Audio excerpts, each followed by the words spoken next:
Hello बच्चों, चलिए प्रश्न को देखते हैं। प्रश्न है, निम्नलिखित में से कौन कौन एपी है? यदि कोई एपी है तो इसका सर्व अंतर ज्ञात कीजिए और इनके 3 पद और लिखिए। श्रेणी दी गई है a, 2a, 3a, 4a। तो सर्वप्रथम हम इसकी मुख्य अवधारणा पर विचार करते हैं। प्रश्न के लिए मुख्य अवधारणा हो जाएगी कि वह श्रेणी जिसका अंतर अर्थात प्रत्येक पद का अंतर समान रहे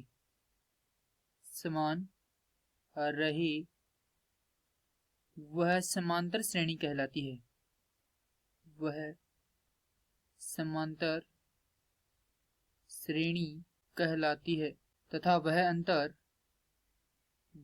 अंतर सारव अंतर कहलाता है। अब प्रश्न को हल करेंगे। प्रश्न में पूछा गया कि इस जो श्रेणी हमें दी गई है यह एक समांतर श्रेणी है या नहीं है। तो चलिए सबसे पहले श्रेणी को लिखते हैं। श्रेणी है a, 2a, 3a, 4a, ...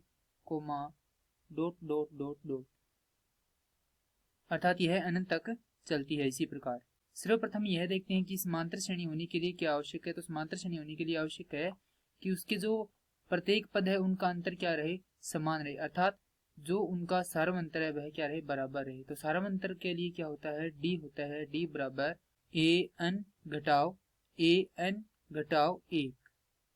अर्थात यहाँ पर अन किसको प्रदर्शित कर रहा है, अन प्रदर्शित कर रहा है वां पद, यानी कि कौन सा पद है। जैसे कि सामान्यतः लिया जाता है a2 घटाव a1, अर्थात दूसरे पद में से पहले पद को घटाएंगे तो क्या आ जाएगा, हमारे पास सर्वांतर आ जाएगा। तो d बराबर 2a, यानी कि जो a2 का मान है वह है 2a, दूसरा पद है 2a घटाव a, अर्थात जो प्रथम पद है उसका मान है a, घटाएंगे तो आएगा a, अतः यहाँ पर जो सार्व अंतर है वह आ जाएगा हमारे पास a, और प्रथम पद a बराबर है a।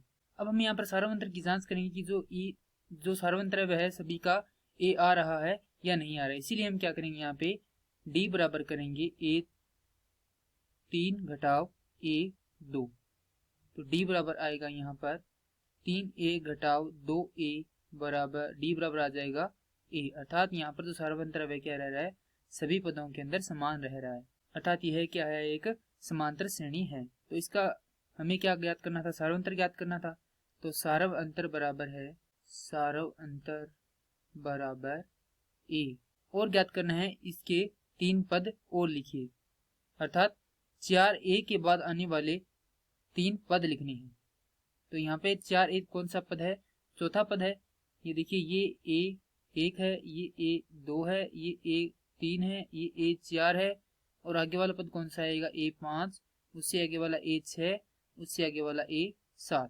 और जो भी अनवा पद उसे ज्ञात करने का जो सूत्र है वह होता है an बराबर a जोड़ n घटाव 1 गुणा में d, जहां a बराबर प्रथम पद, n वां पद है और d बराबर है सार्व अंतर।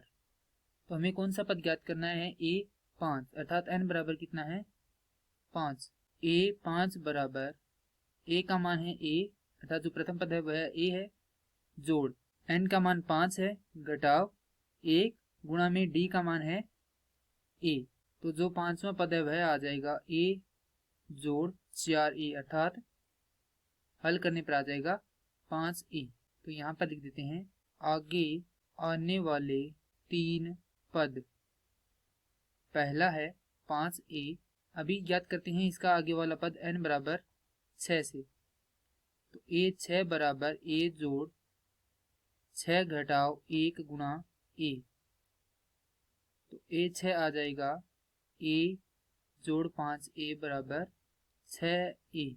इसके आगे वाला पद हो गया 6a, और इसी प्रकार इससे आगे वाला पद हो जाएगा 7a। अगर ज्ञात करना है तो यहाँ पर n बराबर 7 से, तो a7 बराबर a जोड़ 7 घटाव 1 गुणा ए। तो ये हो जाएगा ए जोड़ 6a बराबर 7a। अतः हमारा जो प्रश्न है इसके लिए सही उत्तर हो जाएगा सार्वअंतर बराबर a है तथा इसके आगे आने वाले तीन पद है 5a, 6a और 7a। मैं आशा करता हूं कि यह प्रश्न आपको समझ में आया होगा। धन्यवाद।